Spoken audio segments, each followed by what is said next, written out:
Eu me lembro que quando eu completei 16 anos, eu comecei, por curiosidade, a colocar o primeiro 15 anos, eu coloquei o primeiro copo de cerveja na boca. E o que eu fazia? Não tinha dinheiro para comprar o cigarro. Eu pegava as guimbas de cigarro com os amigos e começava a fumar.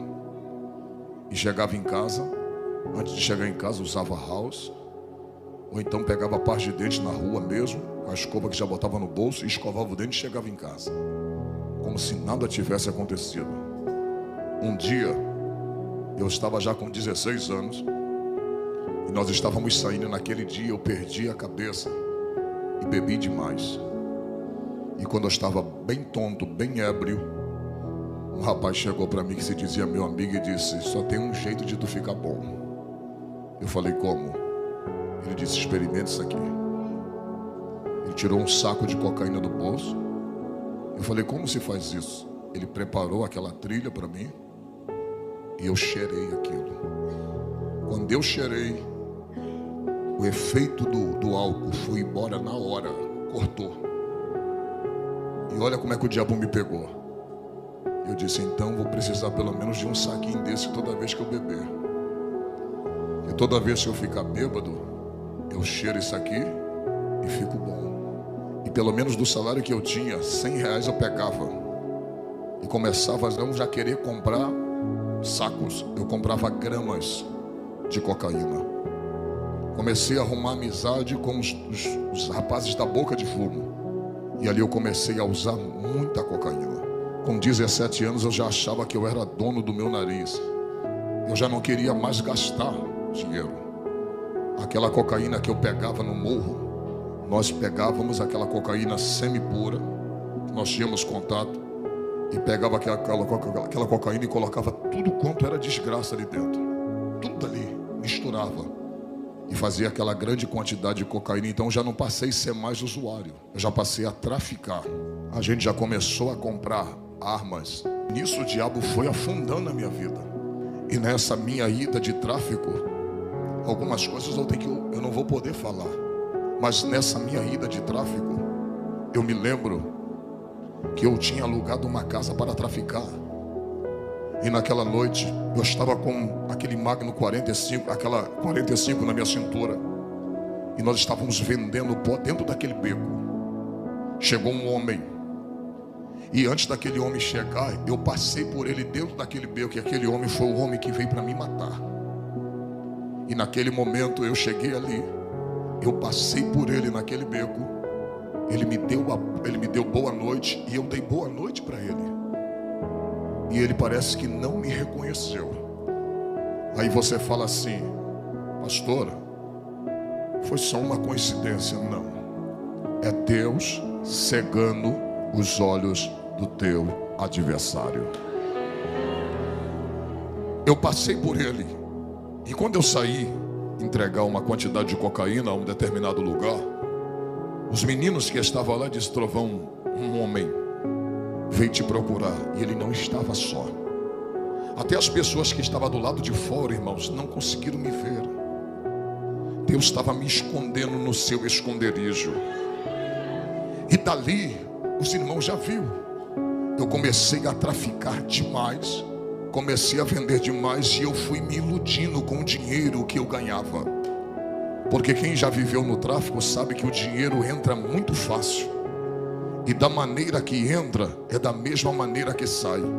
Dali, o filho de crente já começou a ir para o baile, já começou a brigar na rua, já começou a fazer bondes e arrastões. Tudo que tinha nós tomávamos. E eu me lembro que um belo dia um amigo meu chegou para mim e disse assim: Júnior, vamos ali ceifar uma vida.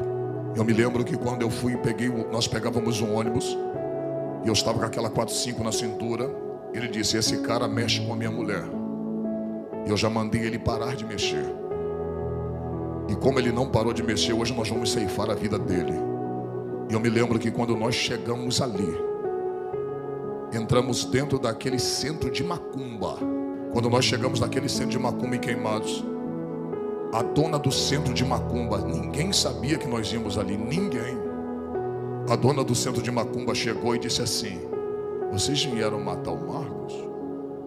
Ela falou assim: não mata ele aqui dentro não, mata ele aqui fora, para não sujar o centro. E naquela tarde ele estava limpando com pano, e o Carlos chegou para ele e disse: hoje a gente vai acertar as contas, vem para cá. Ele: eu não vou. Aí eu puxei, levantei a camisa, falei: vai lá para trás. E naquela tarde, o Marcos explicando para o pai e para a mãe dele, dizendo: você vai morrer por isso, porque você é sem vergonha. O cara é endemoniado, ele estava endemoniado. Ele disse assim: por que você não veio sozinho? Que aí nós resolvemos tete a tete, por que você trouxe ele? O cara está diante da morte, mas ele está possuído por Satanás. Naquela hora, por incrível que pareça, quando nós puxamos aquela arma, um senhor, que era o pai dele, de 76 anos no máximo, aquele senhor me agarrou de uma forma que eu não soube entender de onde veio tanta força na vida daquele pai. Ele disse: você não vai ceifar o meu filho, você não vai matar a vida do meu filho. E ele segurou a mim, e a mãe dele segurou o Carlos, e aquele moço correu por dentro daquele centro espírita. Isso foi apenas 4 a 5 segundos. Quando nós procuramos aquele moço dentro do centro espírita, a gente não achou mais ele. Sabe o que Deus estava tentando falar para mim? Eu não quero que tu derrame sangue de ninguém. Existem coisas que Deus não permitiu fazer contigo, e existem coisas que Deus também não vai permitir você fazer com os outros. E eu comecei a ganhar fama. Eu já estava indo para Nova Holanda, já estava no meio dos grandes do tráfico de droga, vivendo entre eles, tendo moral com aqueles homens. Vivia no Morro do Andaraí, ali na Saviana, aonde eu ia e buscava as drogas e trazia para a Baixada Fluminense. Eu me lembro que um dia eu estava com tanta droga dentro do bolso, que quando eu estava descendo o Morro do Andaraí, a polícia me pegou. E quando a polícia me pegou, eu falei assim: moço, eu sou viciado. E eu conversei com ele, porque eu entendia que para ser malandro eu não precisava falar gíria. Eu nunca falei uma gíria, porque eu entendia que para ser malandro não precisava falar gíria. Aquele polícia me pegou e disse: rapaz, o que é que você está fazendo nessa vida? Essa vida não é para você. Sai dessa vida. Talvez o lá de cima está te dando uma oportunidade. Larga essa vida. Eu vou prender a tua droga. E sabe o que ele disse para mim? Se eu te levar para a cadeia, tu assina o 12 e tu vai puxar um bom tempo de cadeia, mas alguma coisa está me dizendo para mim ficar com a tua droga e deixar você embora. Era a oração da minha mãe dizendo: cuida meu filho, guarda do meu filho, livra a vida do meu filho, proteja a vida do meu